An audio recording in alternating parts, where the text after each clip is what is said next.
श्री गणेशाय नमः। दोस्तों, वीडियो शुरू करने से पहले वीडियो को लाइक कर दे और चैनल को सब्सक्राइब जरूर कर दे।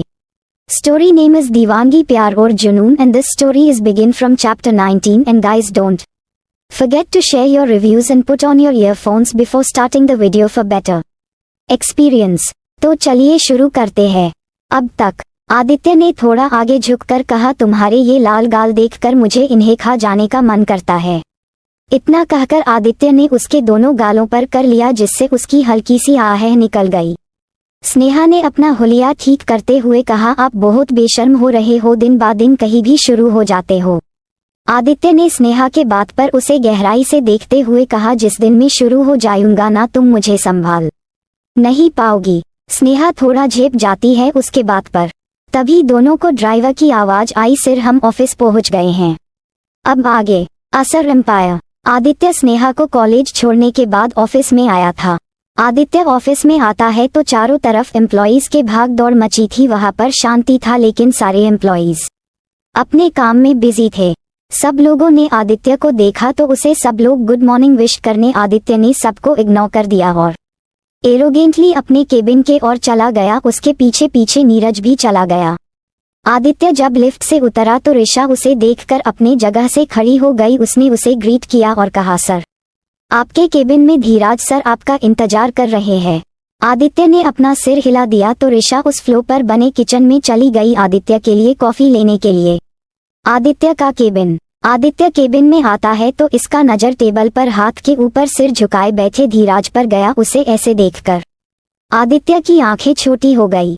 आदित्य जाकर अपने एटीट्यूड में आकर चेयर पर बैठ गया। उसने अपना एक पैर पर चढ़ा के बैठ गया और धीराज को देखने लगा। धीराज को अभी भी कोई रिएक्ट न करते देख आदित्य थोड़ा हैरान हो गया। आदित्य उसे उठाने जा रहा था कि तभी उसके केबिन का दरवाजा नॉक हुआ। आदित्य ने एरोगेंटली कहा, कम इन। तो रूम का दरवाजा खुला और अर्शी अंदर आई। उसके हाथ में फाइल थी, वो अंदर आ गई। उसने एक नजर भी धीरज को नहीं देखा, सिर्फ आदित्य को फाइल बढ़ाकर कहा, सर एक नए मेडिसिन के ट्रायल के लिए आपका अप्रूवल चाहिए। Here are the details. Aditya ने फाइल ले लिया और कहा, okay you can go now, I will send you this file. Arshi ने अपना सिर हाँ में हिला दिया और थैंक यू कहकर बाहर चली गई। उसने एक नजर भी धीराज को देखा जो अभी भी वैसे ही बैठा था। आदित्य ने देखा ऋषा 2 कप कॉफी लाई है। उसने उसे कॉफी को रखने का इशारा किया तो वो कॉफी रखकर चली गई।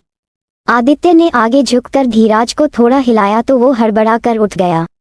उसके आंखें हल्के लाल थे। आदित्य उसे ऐसे देखकर थोड़ा हैरान हो गया। धीराज ने अपने बालों पर हाथ फेरा और धीरे से फ्रस्ट्रेटेड होकर कहा, सॉरी आदि, पता नहीं कब आंख लग गई। आदित्य ने उसे कॉफी का कप बढ़ा दिया और कहा, राज रिलैक्स। आदित्य ने अपने कॉफी का सिप लेने लगा। धीराज भी काफी पीने लगा। आदित्य ने उसे देखकर कामली कहा, व्हाट हैपेंड राज। धीराज ने एक गहरी सांस लिया और कहा, उस दिन के बाद से अरुणा मेरा कॉल अटेंड कर रहा है। नहीं कोई बात, मैं उसके घर भी गया था, दरवाजा भी नहीं खुला। ऑफिस में काम के सिवाय कुछ नहीं कर पाता यार, वो मुझे इग्नोर कर रही है। धीराज ने फ्रस्ट्रेशन में कहा। आदित्य ने कहा, अब तुमने उस पर चिल्लाया था, नाराजगी तो जायज है ना। धीराज ने थोड़ा चीढ़कर बोला, अरे यार नाराज होती, हुक्म चलती, मारती पीटती, लेकिन इग्नोर नहीं करती। आदित्य ने अब थोड़ा सीरियसली कहा, राज उसका भाई ने उससे सारे रिश्ते तोड़ दिए, शी नीड्स यू, उसे मनाओ। धीराज ने हैरान होकर कहा, ये क्या कह रहे हैं तू। आदित्य ने अपना सिर हाँ में हिला दिया। धीराज के माथे पर चिंता के लाकिट थे। उसने कहा, यार उसे कैसे मनाऊं। आदित्य ने थोड़ा सोचकर कहा, उसे अपने मन की बात बता दो, इससे पहले बहुत देर हो जाए। कभी कभी अपना दिल खोल कर रखने से पहले ही वो शख्स हमसे इतना दूर हो जाता है कि हम चाहकर भी कुछ न कर सकते हैं, सब कुछ तबाह हो जाता है। आदित्य ने थोड़ा रुक कर कहा। आदित्य के आवाज में उदासी को महसूस करके धीरज ने उसके कंधे पर हाथ रखकर कहा, आदि वो अतीत था, एक ऐसा पड़ाव था जो तुम्हें बिखर के गया है, लेकिन तुम्हें हद से ज्यादा मजबूत भी बना दिया है। आदि वो बीता काल कभी वापस नहीं आएगा, ना वापसी होगी उन लोगों का जिन्होंने तुम्हें तोड़ा था। आई नो तुम मूव ऑन करना चाहते हो, तुम अपने रिश्ते को मौका दे रहे हो, तुम स्नेहा के खुशी के लिए सब कुछ कर रहे हो, लेकिन मुझे ये भी पता है तुम्हारे दिल में अभी भी वो है, तुम अपने जज्बातों को इग्नोर कर रहे हो। मैं तुम्हें ज्यादा नहीं कहूंगा क्योंकि तुम दोनों का टूटता रिश्ता बहुत मुश्किल से सुलझ रहा है, लेकिन हाँ एक बात याद रखना, दिल में किसी और के लिए जज्बात लेकर उसके साथ आगे मत बढ़ना, क्योंकि अगर उसे भनक भी लग गई न, वो हाथ से ज्यादा टूट जाएगी जिसे कोई भी नहीं जोड़ सकता, धीराज ने सीरियसली कहा। आदित्य ने अपना सिर हिला दिया। धीराज वहां से निकल गया। आदित्य ने एक गहरी सांस लिया और अपने मोबाइल को देखा, जहां पर वॉलपेपर पर स्नेहा की तस्वीर थी, जिसमें उसके हाथ में आइसक्रीम की कटोरी थी और वो आइसक्रीम खा रही थी किसी छोटे बच्चे को तरह, और उसके मुंह पर भी चॉकलेट आइसक्रीम लिपटा हुआ था, और वो आदित्य के शर्ट पहने बेड पर बैठी थी जिसके कुछ बटन खुले थे। उसके सुराही लाल गर्दन पर हिकीस थे। आदित्य के होठों पर स्माइल आ गई। उसने उसके तस्वीर को अपने उंगलियों से छूते हुए अपने मन में ही कहा, ध्वनि विभा मेरे दिल में थी, उसका जगह अलग है, उसने मेरे लिए बहुत कुछ किया, मैं रहशनमंद हूँ उसके लिए, पर तुम मेरे धड़कनों में बस चुकी हो बीवी। इस दिल को किसी से कोई फर्क नहीं पड़ता था, लेकिन तुम एक पल के लिए नजरों से ओझल हो जाओ तो बेचैन हो उठता हूँ। सोचा था तुमसे दूर रहूंगा, लेकिन नहीं हो पाया मुझसे। तुमने बदल दिया इस जिद्दी अड़ियल घमंडी असर को। मैं भले ही बिजनेस वर्ल्ड और अंडरवर्ल्ड पर राज करता हूँ, लेकिन तुम्हारे एक बार कहने पर जान दे भी सकता हूँ, ले भी सकता हूँ। तुम्हारे ऊपर किसका नजर बर्दाश्त नहीं मुझे। आई नो मैंने बहुत गलत किया, तुम्हें बहुत तड़पाया, लेकिन तुम्हारे जितना मैं भी अंदर ही अंदर तड़पता था। बिलीव मी, मैं सब ठीक कर दूंगा। मेरी जिंदगी हो तुम, अब मैं तुम्हें कभी दूर नहीं होने दूंगा, जो भी हो जाए। I am with you till my last breath. Aditya अपने ख्यालों में ही था कि उसका फोन बाज रहा था, उस पर बीवी नाम फ्लैश हो रहा था। आदित्य का मुस्कान गहरा हो गया। उसने कॉल पिक करके एरोगेंटली कहा, यस बीवी। दूसरी तरफ से स्नेहा की आवाज आई, आज मेरा एक ही क्लास था, मेरा कॉलेज हो गया। भाई आ रहे हैं, मैं घर जा रही हूँ आज, भाई लंच बनाएंगे उनके अपार्टमेंट में, आप आ जाना। तभी आदित्य के केबिन का दरवाजा खुला और सुधांशु अंदर आया। आदित्य ने उसे देखकर एक आईब्रो उचका दिया। सुधांशु ने आदित्य को भाव नहीं दिया और एक चेयर पर बैठ गया। तभी दूसरी तरफ से स्नेहा की आवाज आई, आप सुन रहे हो ना? आदित्य ने कामली कहा, यस बीवी, तुम बॉडीगार्ड्स के साथ रहो, तब तक लाइब्रेरी से बुक लेना है तो ले लो, एंड मेडिसिन टाइम पर ले लेना। स्नेहा ने ओके कहा और कॉल कट कर दिया। उसकी चेहरे पर दुनिया जहां के खुशियां थी। आदित्य ने सुधांशु को देखकर कहा, क्या बात है, आज साला ऑफिस आया है? सुधांशु ने आंखें छोटी करके कहा, आप मुझे गाली दे रहे हो, मैं आपके बीवी को बता दूंगा। आदित्य ने दांत पीसकर कहा, मैं जीजा साले वाले साले की बात कर रहा था, लगता है तुम्हें मेरे मुंह से गाली सुनने का तलब है। सुधांशु ने अपना सिर हाँ में हिला दिया और कहा, हाँ, और वो रिकॉर्ड करके मेरी भोली बहना को भी तो देना ही ना। आदित्य ने पीस कर कहा, मेरी बीवी वह तुम्हारा इंतजार कर रही है और तुम यहाँ बातें क्यों बना रहे हो? सुधांशु ने अपना सिर ना में हिलाकर कहा, मेरे बहन को पता है मैं आपके पास आऊंगा। आदित्य ने थोड़ा अथॉरिटिवली कहा, ठीक, मैं परमिशन देता हूँ, उसे ले जाओ और मुझे कुछ मीटिंग अटेंड करना है और मैरिज हॉल भी जाना है। आप और कितने शादी करोगे, मैं प्रिंसेस को बता दूंगा। सुधांशु ने आदित्य को टोककर आंखें चढ़ाते हुए कहा।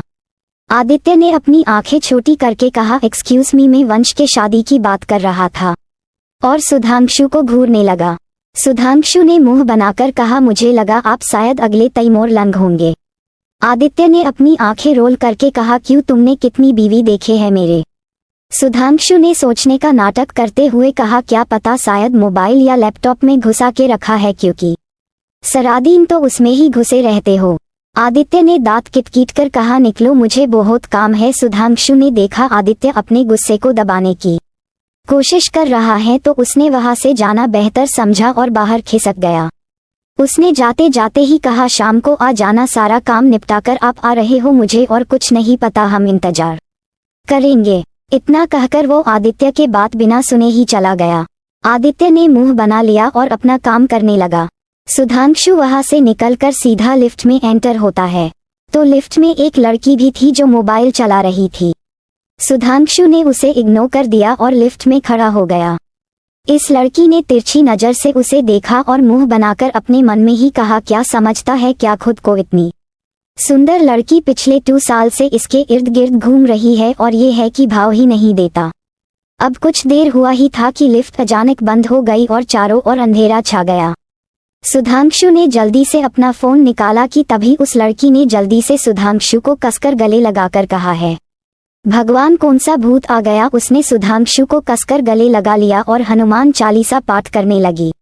जय हनुमान ज्ञान गुण सागर, जय कपीस तिहु लोक उजागर, रामदूत अतुलित बलधामा, अंजनी पुत्र पवन सुत नामा, महावीर विक्रम बजरंगी, कुमति निवार सुमति के संगी, कंचन बरन बिराज सुबेसा, कानन कुंडल कुंचित केसा। सुधांशु जो आदित्य को कॉल करने वाला था उसने थोड़ा इरिटेट होते हुए कहा, मिस रायजादा। सुनिधि जो अचानक लिफ्ट बंद होने से घबरा गई थी उसने अपना सिर नामे हिला दिया और अपनी पकड़ मजबूत कर ली और कही, hey stranger please a little bit मोर।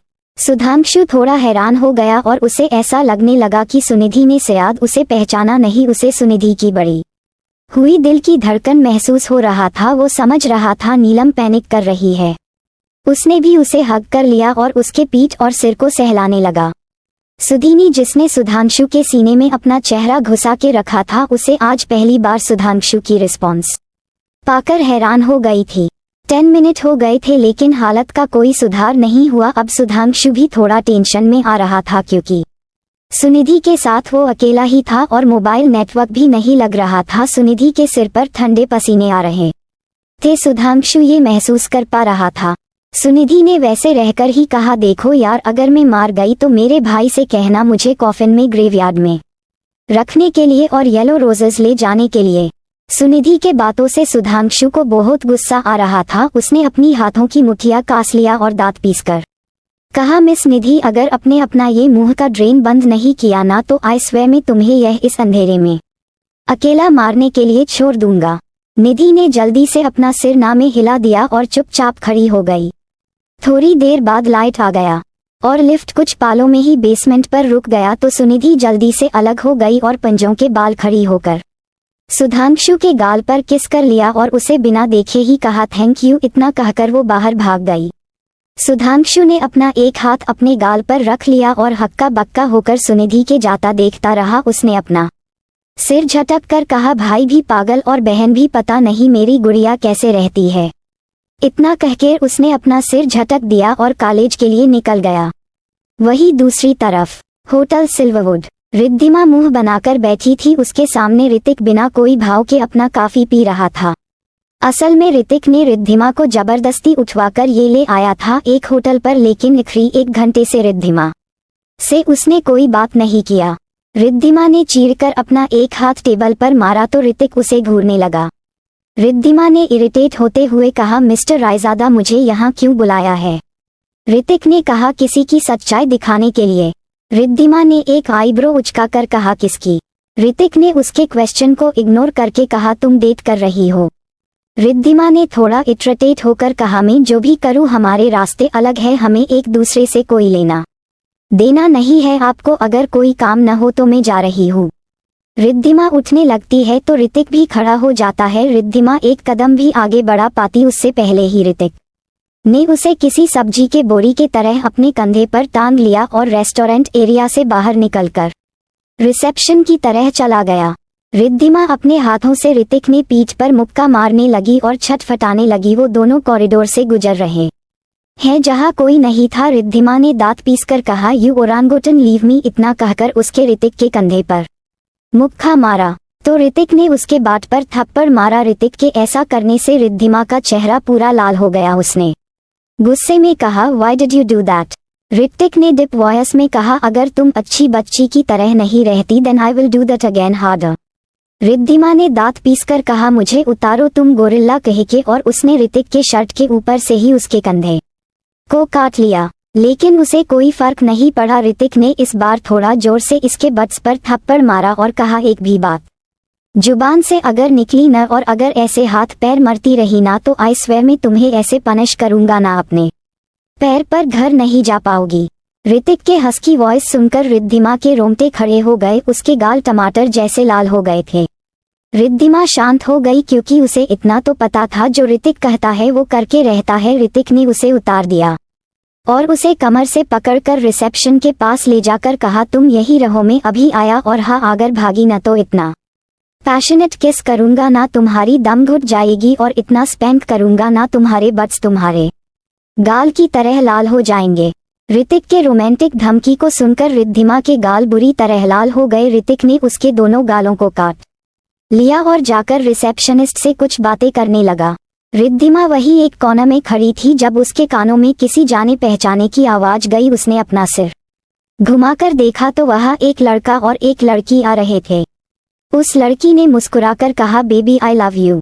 उस लड़के ने भी मुस्कुराकर कहा, I love you too baby. इतना कहकर उस लड़के ने उस लड़की के होठों पर पैक दे दिया। ये देखकर रिद्धिमा के आंखें बड़ी बड़ी हो गई। उसने मुंह से धीरे से निकला, विवेक और मीरा। उसने जल्दी से अपना फोन निकाला और किसी को कॉल करने लगा। तभी उस लड़के का भी फोन बजा तो उसने फ्रस्ट्रेशन में फोन को स्विच ऑफ कर दिया, जिससे रिद्धिमा का कॉल भी डिस्कनेक्ट हो गया। वो दोनों अपने रूम के कीज लेकर चले गए। हाँ, ये विवेक शर्मा है, वही शर्मा जी का बेटा जिसके साथ रिद्धिमा डेट पर गई थी पिछले दिन। ऋतिक बिना कोई भाव के रिद्धिमा को देख रहा था। ऋतिक उसके पास गया तो रिद्धिमा ने खाली आंखों से उसे देखा। वो दोनों बाहर की तरफ चल पड़े। अचानक रिद्धिमा के कदम लड़खड़ा गई तो ऋतिक ने उसे कमर से पकड़ लिया। रिद्धिमा ने अपना चेहरा उसके सीने में छिपा लिया। ऋतिक ने भी उसे गले लगा लिया। रिद्धिमा ने शांत लहजे में कहा, धोखेबाज। ऋतिक ने उसके सिर को सहलाते हुए कहा, वो हर रोज नई लड़की के साथ आता है। रिद्धिमा सिसकने लगी तो ऋतिक ने उसके चेहरे को अपने हाथों में भर कर कहा, ये तो असली रिद्धिमा नहीं है। असली रिद्धिमा तो बहुत बोल्ड है। I don't like this cry baby Riddhima, be the bold Rid, go back and break his teeth. Riddhima ने अपने आंसू ऋतिक के शार्ट पोंछे तो ऋतिक का मुंह बन गया। रिद्धिमा ने दांत पीसकर कहा, अब मैं दिखाती हूँ इसे रिद्धि कपूर क्या चीज है। इतना कहकर वो जाने लगी तो ऋतिक ने उसके कलाई पकड़ लिया। रिद्धिमा असमंजस में उसे देखने लगी तो ऋतिक ने कहा, Riddhi I want to date you, will you. Riddhima ने ना में सिर हिलाकर अपनी कलाई चुड़ियाकर चली गई। ऋतिक ने एक खतरनाक स्माइल के साथ कहा, you will rid, yes you will. वही दूसरी तरफ राजवंश कॉर्पोरेशन, धैर्य का रूम। धैर्य ने नीलम के मुंह पर उसका रेजिग्नेशन लेटर फाड़ दिया और चिल्लाकर कहा, अगर तुम जॉब से जाना चाहती हो देन यू विल रिमेंबर, तुमने एक कॉन्ट्रैक्ट साइन किया था। अगर 5 साल से पहले तुम यहाँ से जाती हो तो तुम्हें एक ह्यूज अमाउंट पे करना होगा। नीलम उसके बात को अनसुना करके निकल रही थी जब धैर्य ने फिर से कहा, और तुम्हारी जानकारी के लिए बता दूं, अगर एक कॉल करता हूँ मैं तो रायजादा परिवार के सबको पता चल जाएगा तुमने उनके कुल। चटाक। धैर्य के अपने बात कहने से पहले ही नीलम ने उसके मुंह पर एक जोरदार तमाचा रसीद दिया था और बिना वक्त गवाए वो वहां से निकल गई। धैर्य ने अपने केबिन के सामान तोड़ फोड़ करने लगा और चिल्लाकर कहा, तुम्हें ये थप्पड़ महंगा पड़ेगा नीलम गुप्ता। वही दूसरी तरफ स्नेहा किचन कैबिनेट पर बैठे पैर झूला रही थी। उसके हाथ में एक कटोरी था जिसमें दूध पाउडर था। वो बच्चों जैसे वहां बैठकर दूध पाउडर चम्मच में भरकर खा रही थी। उसके पास सुधांशु ओवन पर पुलाव पका रहा था और मटर पनीर की सब्जी पका रहा था। सुधांशु ने स्नेहा के नाक खींचकर कहा, तुम बिल्कुल नहीं बदली प्रिंसेस। स्नेहा ने मुस्कुराकर कहा, अर्शी और विप्लव भाई बहुत प्यार करते थे। सुधांशु ने उसके एक गाल पर हाथ रखकर फिक्र से पूछा, प्रिंसेस तुम आसाम से दिल्ली कैसे पहुंची? स्नेहा के आंखों में कुछ आकर गुजार गया, लेकिन उसने जल्दी से अपना सिर झटका और एक गहरी नजर सुधांशु पर डालकर कहा, कुछ अतीत को ना कुरेदना ही सही होता है भाव। स्नेहा के डार्क एक्सप्रेशन को देखते हुए उसने आगे कुछ नहीं कहा।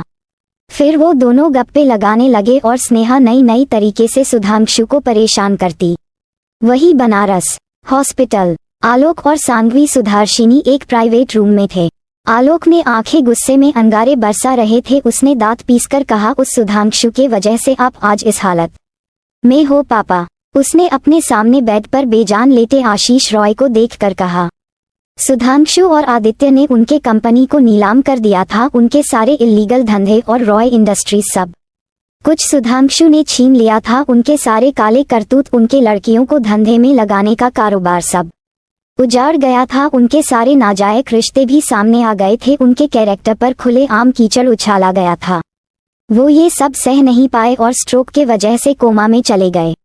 सुधार्शिनी ने आलोक के कंधे पर हाथ रखकर कहा, शांत हो जाओ आलोक, चलो हम लोग इस परेशानी के वजह से जार से उजड़ देते हैं। आलोक ने डेविल स्माइल के साथ सुदर्शिनी को देखकर कहा, उस स्नेहा को सबके नाक के नीचे से जाकर रास्ते से हटा सकती है शालिनी और रूशिका। सुदर्शिनी ने अपना सिर हाँ में हिला दिया और किसी को कॉल करने लगी। So don't forget to share your review and comment your best part of an story. और अगर आपने अभी तक हमारे चैनल को सब्सक्राइब नहीं किया तो कृपया इसे सब्सक्राइब करें और बेल आइकन पर क्लिक करें ताकि आप हमारी नई कहानी पहले पा सके। And if you like my story so comments your feelings with heart emoji. तो मिलते हैं नेक्स्ट वीडियो, तब तक के लिए राधे राधे।